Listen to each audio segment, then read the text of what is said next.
AP deputy CM Pawan Kalyan photo morphing case social మీడియాలో post చేసిన వారిపై ఎక్కడికక్కడ జనసేన నాయకులు పోలీసులకు ఫిర్యాదులు చేస్తున్నారు. ఇటీవల డిప్యూటీ సీఎం పవన్ కళ్యాణ్ కుంభమేళాలో కుటుంబ సమేతంగా పుణ్యస్నానం ఆచరించారు. దీనిపై సోషల్ మీడియా వేదికగా కొందరు అనుచిత వ్యాఖ్యలు చేశారు. వైసీపీ సోషల్ మీడియా పేరు చెప్పుకుని కొందరు తప్పుడు పోస్టులు పెడుతున్నారు. అనుచిత వ్యాఖ్యలు చేసిన వారిపై చర్యలు తీసుకోవాలని ఫిర్యాదులో జన సైనికులు పేర్కొంటున్నారు. తమ అధినేతను వెక్కిరిస్తూ ఇటువంటి మార్ఫింగ్ ఫోటోలు పెడితే ఊరుకునే ప్రసక్తే లేదని జన సైనికులు హెచ్చరిస్తున్నారు. దీనిపై ప్రైమ్ 9 ప్రత్యేక కథనం.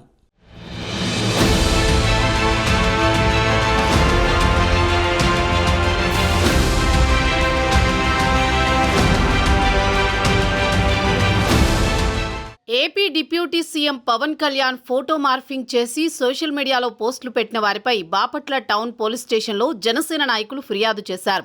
డిప్యూటీ సీఎం పవన్ కళ్యాణ్ కుంభమేళాలో కుటుంబ సమేతంగా పుణ్యస్నానం ఆచరించగా ఒక వ్యక్తి సోషల్ మీడియా వేదికగా అనుచిత వ్యాఖ్యలు చేశారు. ఆ పోస్టులపై బాపట్ల జనసేన నాయకులు పోలీసులకు ఫిర్యాదు చేశారు. పవన్ కళ్యాణ్పై అనుచిత వ్యాఖ్యలు చేసిన వారిపై చర్యలు తీసుకోవాలని ఆ ఫిర్యాదులో పేర్కొన్నారు. అదే క్రమంలో Tirupati west PS, Chittoor 2 town police స్టేషన్లో కూడా జన సైనికులు కంప్లైంట్ చేశారు. జగనన్న సైన్యం పేరుతో సోషల్ మీడియాలో అనుచిత పోస్టులు చేసిన వారిపై తిరుపతి వెస్ట్ పిఎస్లో కేసు నమోదైంది. కుంభమేళాలో పుణ్యస్నానాలు చేసిన డిప్యూటీ సీఎం పవన్ దంపతుల ఫోటోలను మార్ఫింగ్ చేసి సామాజిక మాధ్యమాలలో అసభ్యకర పోస్టులు పెట్టడంపై నెల్లూరు జిల్లా కావలి పిఎస్లో కూడా జన సైనికులు ఫిర్యాదు చేశారు. తమ అధినేతను వెక్కిరిస్తూ హేళన చేస్తూ ఇలాంటి మార్ఫింగ్ ఫోటోలు పెడితే ఊరుకునేది లేదని జన సైనికులు హెచ్చరించారు.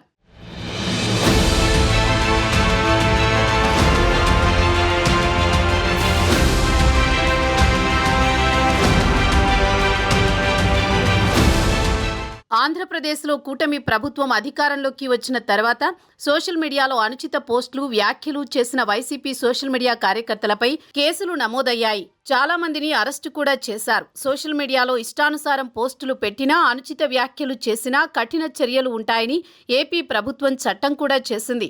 సోషల్ మీడియాను దాని ఏర్పాటు ప్రయోజనాన్ని గుర్తెరిగి మంచి కోసం ఉపయోగించాలని పవన్ కళ్యాణ్ సూచించారు. నిబంధనలు ఉల్లంఘించినా, ఇష్టానుసారం పోస్టులు పెట్టినా కఠిన చర్యలు ఉంటాయని పవన్ కళ్యాణ్ హెచ్చరించారు. పవన్ కళ్యాణ్ హెచ్చరికతో కొంతకాలం సైలెంట్ అయిన వైసీపీ సోషల్ మీడియా మళ్లీ బుసలు కొడుతోంది.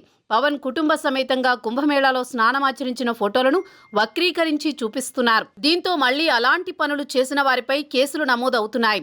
సోషల్ మీడియాలో పవన్ ఫోటోలు మార్ఫింగ్ చేసి పెడుతున్న వారిపై భారీగా ఫిర్యాదులు అందుతున్నాయి.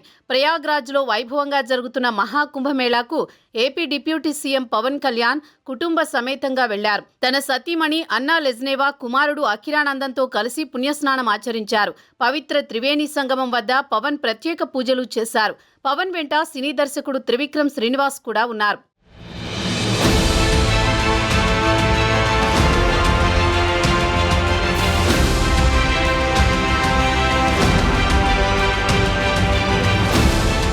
గత ఎన్నికల్లో పవన్ కళ్యాణ్ వ్యక్తిగతంగా వైసీపీ బాగా టార్గెట్ చేసింది. దీంతో ఘోరంగా ఓటమి చెందింది. అయినా వైసీపీ శ్రేణులకు జ్ఞానోదయం కలగలేదు. ఇప్పుడు మళ్లీ పవన్ కళ్యాణ్ను టార్గెట్ చేస్తున్నారు. జగన్ సైతం ఇటీవల పవన్ కళ్యాణ్ను టచ్ చేయడం లేదు. పవన్ కళ్యాణ్ వల్ల ఎంత నష్టం జరిగిందో వైసీపీకి తెలిసి వచ్చింది. దీంతో పవన్ కళ్యాణ్ గురించి ఇటీవల జగన్ కామెంట్స్ చేయడం లేదు. అలాంటిది ఇప్పుడు కొంతమంది వైసీపీ సోషల్ మీడియా పేరుతో ఇష్టారాజ్యంగా వ్యవహరిస్తున్నారు. దీంతో మళ్లీ కేసులు నమోదవుతున్నాయి. గతంలో చంద్రబాబు, లోకేష్ పవన్ కళ్యాణ్ను వ్యక్తిగతంగా టార్గెట్ చేసి అనుచిత పోస్టులు పెట్టారు. అలాంటి పోస్టులు పెట్టిన వారంతా ఇప్పుడు ఊచలు లెక్కిస్తున్నారు. ఈ క్రమంలో మళ్లీ పవన్ కళ్యాణ్ను టార్గెట్ చేయడంతో ఈసారి పోలీసులు సైతం సీరియస్గా తీసుకుంటున్నారు. చూడాలి మరి ఏం జరుగుతుందో రాబోయే రోజుల్లో.